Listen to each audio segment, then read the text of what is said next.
You weren't born to fit in. You weren't created to blend into the background or to wait for others to validate your existence. Inside of you is a fire that was never meant to be dimmed by opinions or smothered by the fear of standing alone. There comes a time when you must realize that the path ahead, the one marked by purpose, by greatness, by growth, is not a path walked by the crowd. It's not a road packed with cheering supporters or familiar faces. It's often a lonely trail carved out by those who refuse to wait for someone to walk beside them before they begin. The truth is, many people waste years of their life waiting for someone to notice their potential, waiting for someone to say, I believe over. But what if no one ever does? What if the affirmation never comes? Will you keep waiting, or will you rise up and move anyway? Because the real shift, the real transformation, begins the moment you stop looking up, looking up, or looking in. The moment you stop expecting others to carry your vision and you decide to carry it yourself, even if your hands are shaking and your feet are unsure. You have to understand that no one is coming to save you.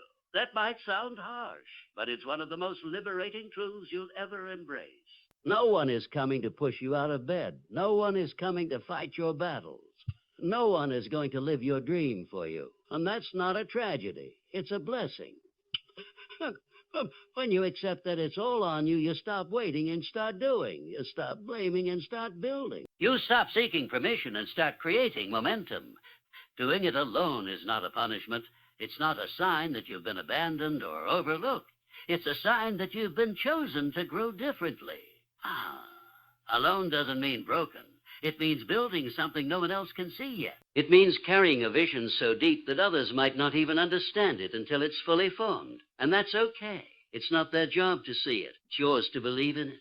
Fully, limitlessly, relentless. Even when no one claps, even when no one watches, even when the only voice cheering is the one in your own head. Every person who ever rose above the average had a moment where they had to make a decision. Stay in the crowd or step into the unknown. Most never take that step. But the few who do, they learn that standing alone teaches you things comfort never could. It teaches you resilience. It teaches you creativity. It teaches you how to keep moving when no one's watching, how to keep believing when nothing is working, and how to keep showing up when everything in you wants to quit. You don't need to be surrounded by support to be strong. You don't need someone to constantly tell you, you've got this, for you to actually have it. What you need is commitment. What you need is a decision that no matter who stays or who leaves, you're still going to rise. You're still going to grow. You're still going to give it everything you've got. And that strength, the strength to keep going when it would be easier to stop, that's what separates those who dream from those who do. So, if you find yourself walking alone, don't see it as failure. See it as the proving ground, the refining place, the sacred space where greatness is born. You may feel misunderstood. You may feel isolated. But don't let those feelings trick you into quitting. Let them mold you. Let them sharpen you. Let them become the foundation you stand on, not the reason you fall. You don't need a crowd. You don't need a committee. You need a decision.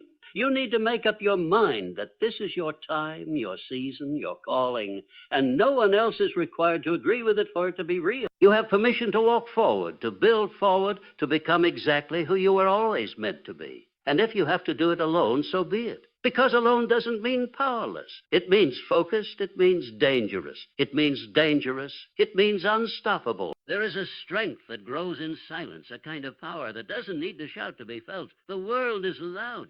It thrives on noise, on distraction, on constant motion.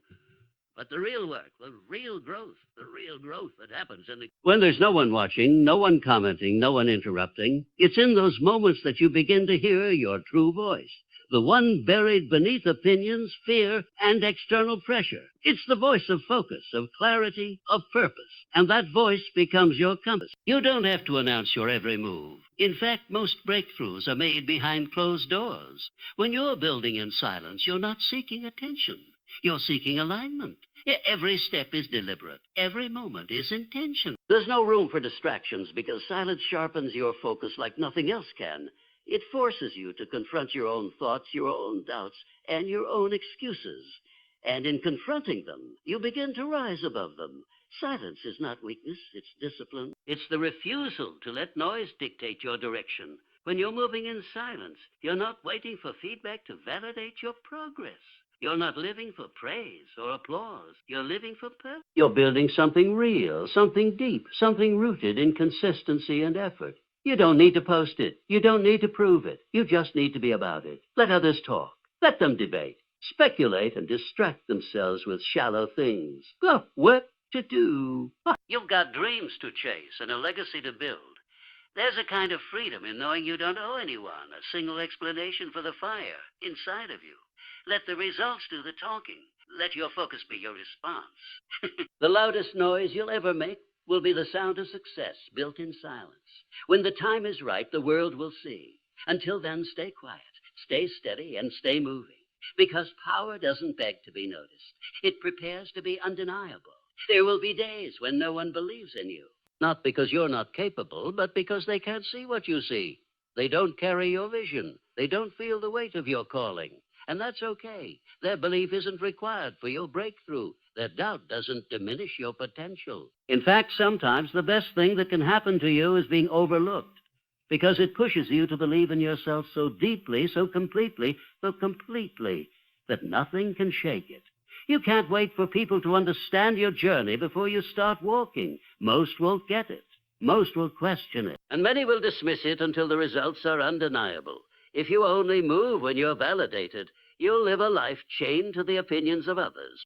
But when you decide to move, even in the face of silence and skepticism, you tap into a strength far greater than applause. You tap into something unshakable, conviction. Let their silence be your drive. Let their disbelief sharpen your focus. Every moment you spend waiting for support is a moment wasted. Build anyway. Push anyway. Show up anyway. This is about proving something, not to them, but to yourself. It's about becoming the kind of person who doesn't need external energy to keep going, who doesn't need to be seen to stay committed, who doesn't crumble under doubt but rises because... The truth is, most people won't believe until the vision is tangible, until they can touch it, count it, measure it. But you weren't called to be measured by the standard of the average. You were called to create, to lead, to transform. And that starts with a mindset that says, even if no one claps, I'm still going. Even if no one shows up, I will. That's where greatness begins. Not in the crowd, but in the courage to keep going without it. Let them doubt you. One day, they'll have no choice but to respect the result of the faith you had in yourself. There's a moment when you have to stop reaching for hands to hold. Not because people are bad, but because leaning on them too often keeps you from developing your own strength. You're not here to be carried. You're here to climb. Every time you wait for someone else to push you forward, you lose momentum. Every time you rely on another person to keep you accountable, you weaken the muscle of self-discipline. There's nothing wrong with encouragement, but dependency is a slow death to your potential. Discipline is what separates those who wish from those who achieve. It's what keeps you moving when motivation disappears, and it always does. It's what drives you when no one is watching, when no one is texting you to stay on track, when no one is reminding you of your goals. Discipline whispers a let's go, even when everything else says to take it easy. And it's in those moments, the quiet, grinding, unglamorous ones, that your future is being written. You don't need people to keep checking in on you. You need a decision that you're going to show up every day, with or without applause, with or without company. Because when you do it alone, you build something sacred, ownership. You own your time, your progress, your growth. And when you own something, you protect it, you nurture it, you fight for it. This isn't about shutting people out. It's about not depending on them to carry what was never theirs to begin with. Your dream is your responsibility. Your calling is your weight to bear. And it's in the bearing of that weight that you get stronger, clearer, more focused. When you choose discipline over dependency, you stop waiting for the perfect condition. You choose to rise. You choose to move. You choose to carry what's yours, even when it's heavy. Because that's what leaders do. That's what greatness demands. And that's what your future is calling you to become. At the end of the day, the real reward isn't just what you build. It's who you become in the process. Success isn't measured solely by what you achieve, but by the strength, resilience, and character you develop on the journey. When you do it alone, you're not just chasing goals, you're mastering yourself. You're learning to lead your emotions, your time, your thoughts, and your habits. That kind of mastery doesn't come from comfort. It comes from pressure, from discipline, from facing challenges head on with no one else to blame and no one else to carry the weight. There is something powerful about knowing that everything you've created was earned, not gifted, not inherited, built brick by brick, battle by battle. You didn't wait. You didn't beg. You moved. You rose. You adapted. And that journey carves something into you that nothing else can. It gives you confidence that's not built on compliments, but on consistency. It gives you peace that's not based on popularity, but on purpose. And that peace is unshakable. When you walk alone, you don't just reach the destination. You become the kind of person who's worthy of it. You don't just win the prize, you become the prize. You stop measuring yourself by shallow standards because now you understand what real strength is. It's not loud, it's not flashy, it's deeply rooted, quiet, focused, steady, and that steadiness becomes your superpower. Eventually, the world will notice. The people who once overlooked you will see what you've built. But by then, their applause won't matter because you'll already know your worth. You'll already be standing tall, not because of praise, but because of perseverance. You'll be unshaken because you've already walked through the fire. And when people ask how you did it, you'll smile, not because it was easy, but because it was worth it. Every lonely step, every silent battle, every moment of doubt, it all served one purpose, to mold you into someone unstoppable, someone who didn't wait to be chosen, someone who chose themselves, someone who did it alone.